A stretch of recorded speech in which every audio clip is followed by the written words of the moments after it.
Assalamualaikum warahmatullahi wabarakatuh. Perkenalkan, saya Rizna Oktaviani dari Pendidikan Agama Islam Karyawan C tahun 2021. Video ini diajukan sebagai pemenuhan salah satu tugas psikologi umum yang didoseni oleh Ibu Intan Nur Amalia, SPSI MM. Nah, di sini saya akan menjelaskan tentang emosi manusia. Sebenarnya apa sih yang disebut dengan emosi? Nah, emosi sebenarnya adalah suatu reaksi baik berbentuk positif maupun berbentuk negatif. Nah, emosi ini adalah sebagai dampak dari rangsangan baik dari dalam diri individu maupun dari luar. Nah, biasanya kita sering sekali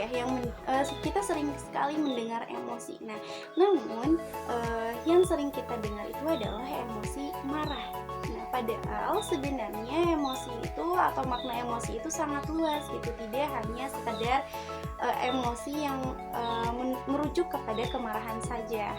Padahal emosi itu sangat bermacam-macam. Nah, emosi ini merupakan pengalaman yang bersifat subjektif gitu, atau berdasarkan sudut pandang individu. Emosi juga berhubungan dengan konsep psikologi lain, seperti suasana hati, temperamen, kepribadian, dan disposisi. Seperti yang tadi saya sebutkan di awal, bahwa emosi itu tidak hanya merujuk kepada emosi marah gitu. Nah, bahwa emosi itu sangat bermacam-macam. Nah, di sini saya akan menjelaskan beberapa macam emosi. Yang pertama itu ada emosi takut. Nah, emosi takut ini merupakan salah satu jenis emosi manusia yang paling dasar dan kuat gitu. Nah, yang paling dasar dan kuat. Setiap orang itu memiliki penyebab atau pemicu dari rasa takutnya gitu. Nah, baik karena rasa trauma misalnya gitu, rasa trauma masa lalunya, maupun itu bisa jadi ada dengan sendirinya seperti itu.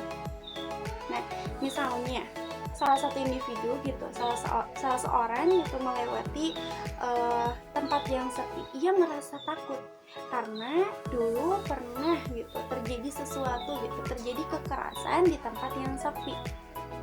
Nah, sehingga ada ketakutan di dalam dirinya ketika melewati jalan atau tempat yang sepi seperti itu, ataupun misalnya yang tiba-tiba ada di dalam dirinya, misalnya takut dengan ketinggian dan lain-lain seperti itu.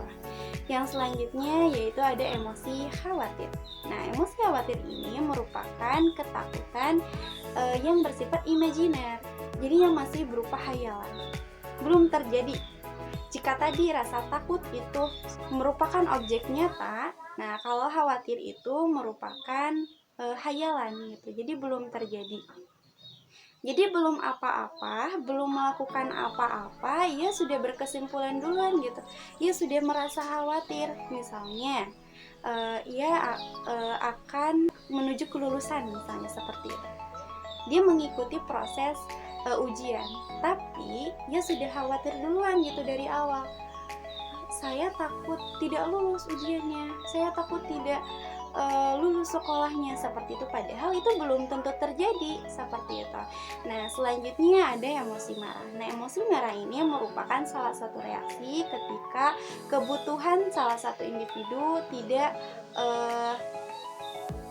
terlaksana seperti itu, tidak sesuai apa yang ia inginkan.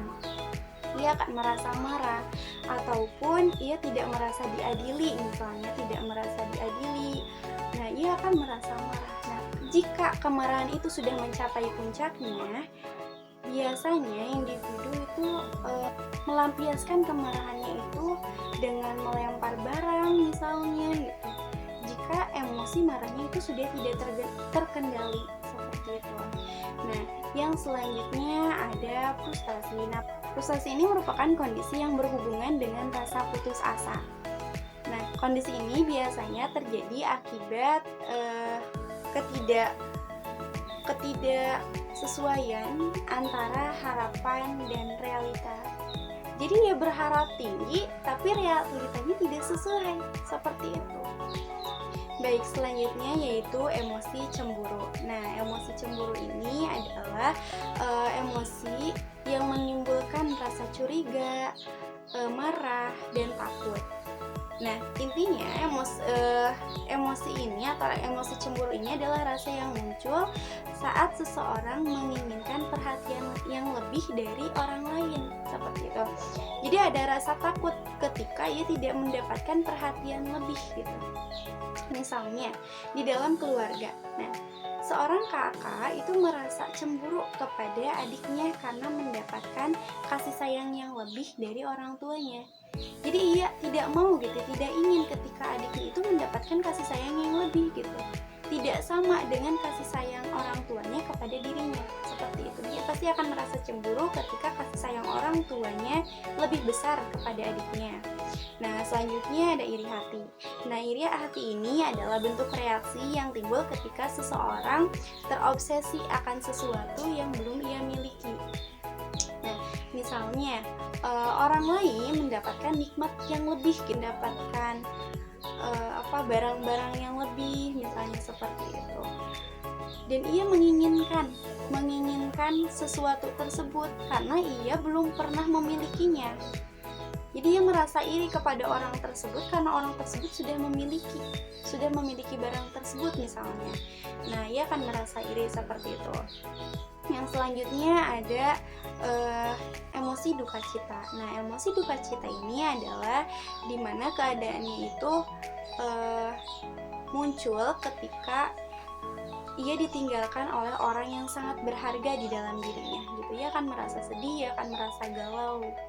Nah, selanjutnya ada emosi afeksi atau sayang. Nah, emosi ini adalah emosi yang termasuk emosi yang positif seperti itu. Jadi emosi ini merupakan emosi yang menyenangkan dan objeknya lebih luas seperti itu. Jadi lebih ke arah kasih sayang seperti itu. Nah, dan selanjutnya itu ada emosi bahagia.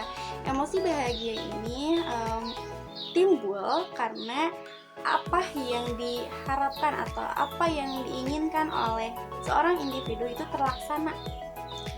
Seperti itu. Jadi ia akan merasa bahagia karena apa yang ia harapkan itu terjadi seperti itu. Nah, baik, itu ada macam-macam ya. Itu merupakan macam-macam dari emosi. Selanjutnya yaitu perubahan tubuh saat terjadinya emosi.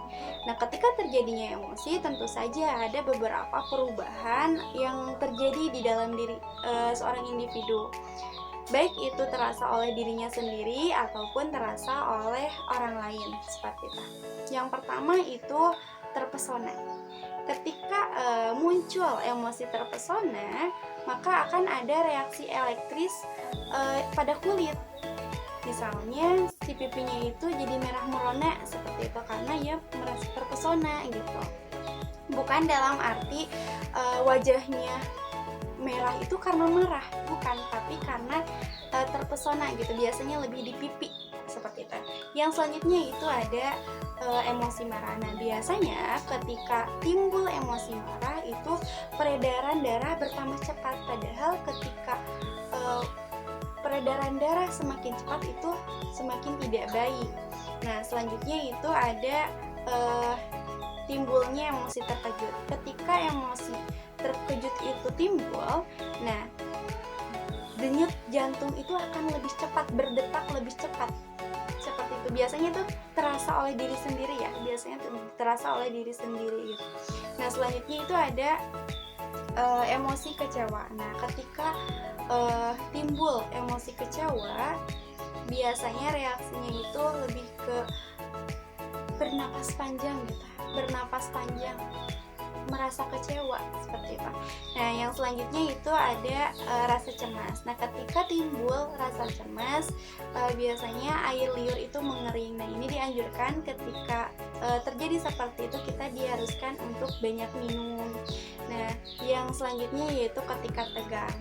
Nah, ketika emosi tegang itu timbul, biasanya itu mengganggu pencernaan, terus otot juga tegang, dan biasanya juga suka bergetar tangannya atau kakinya biasanya bergetar gitu ya. Nah ya, oke, selanjutnya yaitu ada cara merawat emosi. Nah, ketika tadi kita sudah mengetahui macam-macam emosi, alangkah lebih baiknya kita pun harus bisa tuh merawat emosi yang sudah emosi-emosi yang ada pada diri kita. Kita itu harus mengenal emosi yang ada di dalam diri kita itu seperti apa, lalu bagaimana sih cara merawatnya, seperti itu. Nah di sini ada cara merawat emosi menurut James C. Coleman. Nah, yang pertama itu membangkitkan rasa humor, karena biasanya orang yang memiliki humor tinggi itu tidak akan mudah putus asa, seperti itu. Tadi ini berkaitan dengan emosi frustasi ya tadi, ketika tidak mudah putus asa, seperti itu kan. Kalau tadi frustasi itu karena adanya rasa putus asa, biasanya berkaitan seperti itu. Nah, yang selanjutnya itu selalu memelihara emosi-emosi yang positif.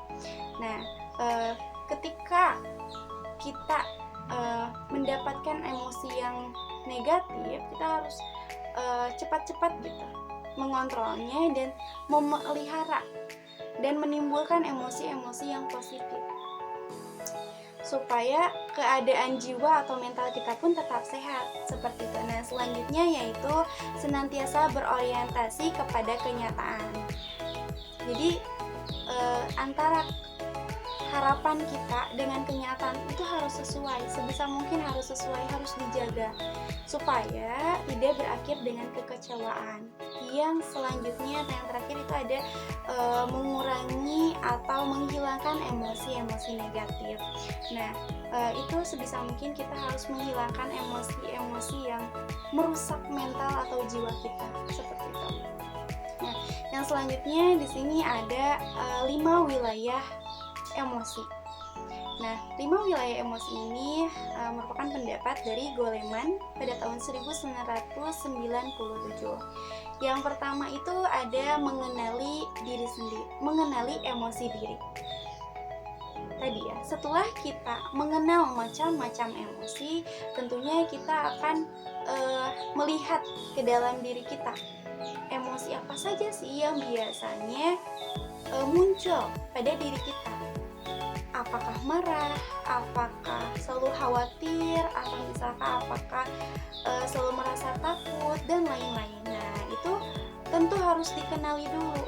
Ketika kita misalnya dilihat gitu dari gejalanya, atau dilihat dari perubahan tubuhnya, misalnya kok ini bergetar, kok ini denyut jantung terasa cepat, itu berarti ada emosi takut, atau ada emosi terkejut, ada emosi cemas, dan lain-lain gitu. Nah, yang selanjutnya itu mengelola emosi. Nah, ketika kita sudah tahu emosi apa saja sih yang ada di dalam diri, maka kita bisa mengontrol emosi yang ada dalam diri kita.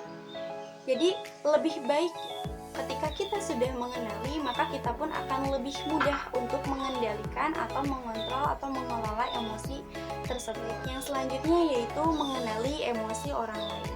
Nah, selain kita mengenali emosi yang ada pada diri kita, tentunya kita pun harus mengenali emosi yang ada pada diri orang lain, supaya kita tidak akan salah paham. Misalnya ketika berteman, misalnya teman kita misalnya sedang mengalami emosi marah atau mengalami emosi cemas. Nah, kita akan tahu, oh, dia sedang cemas, dia sedang marah.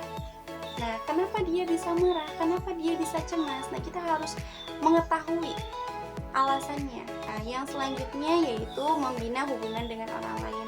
Ketika kita sudah tahu emosi-emosi yang terdapat di dalam setiap individu, maka kita akan lebih mudah membina hubungannya. Karena kita sudah mengenal karakter individu, misalnya dia introvert, dia extrovert, dia ambivert, sama emosi pun seperti itu. Kita pun harus mengenali dia orangnya seperti apa gitu. Dia biasanya memiliki emosinya yang sering muncul itu apa. Nah, sehingga mudah sekali kita akan membina hubungan dengan orang-orang tersebut. Nah, yang selanjutnya yaitu terus memotivasi diri. Mungkin cukup sekian yang dapat saya sampaikan. Mohon maaf bila terdapat banyak sekali kesalahan. Saya pun sama-sama belajar. Yang benarnya tentunya itu dari Allah. Setiap kesalahan tentunya itu dari saya pribadi. Cukup sekian yang dapat saya sampaikan. Ditutup saja dengan doa. Rabbana atina fid dunya hasanah wa fil akhirati hasanah wa qina adzabannar. Wassalamualaikum warahmatullahi wabarakatuh.